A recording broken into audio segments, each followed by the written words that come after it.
आणि आज कमी वेळ आहे, कमी वेळामध्ये पुरावं लागतं. आज जे आपल्या समोर आहेत भाऊसाहेब बरांडे साहेब हे नांदेड जिल्हा कृषी अधीक्षक म्हणजे क्लास 1 अधिकारी. आज त्यांचंही जे शैक्षणिक जीवन होतं ग्रामीण भागातून एक शेतकऱ्याचा फार सुंदर लिखाण केलंय. एक शेतकऱ्याचा पुत्र ते कृषी अधीक्षक, जिल्हा कृषी अधीक्षक असं एक चांगलं काम त्यांचं आहे.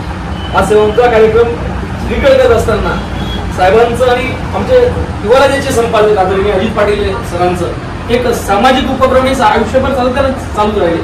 शेवटी म्हणजे या आयुष्याच्या शेवटी या ज्या पद आहे या पदाच्या शेवटी आज तुमच्यामध्ये कार्यक्रम करण्याची इच्छा झाली.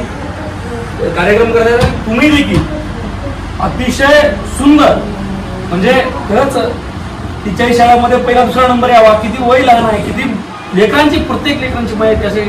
आज खरंच फार सुंदर तुमचं वादन असेल, गायन असेल, सगळ्यांसाठी तुमच्यासाठी खरंच या लेकरांसाठी एकदा जोरदार टाळ्या वाजवा.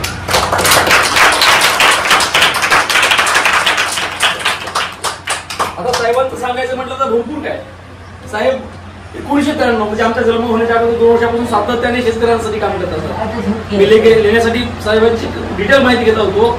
तर साहेबांचं प्रचंड मोठं काम, बरोबर आहे. साहेबांचं काम असताना शेती असेल, अन्य भागामध्ये संत तुकडोजी महाराजांचा साहेबांवर प्रचंड प्रभाव पडलेला आहे. या माध्यमातून ग्रामीण भागामध्ये वेगवेगळ्या ठिकाणी शिक्षण असेल, व्यसन असेल, बऱ्याच गोष्टीसाठी साहेबांचं काम.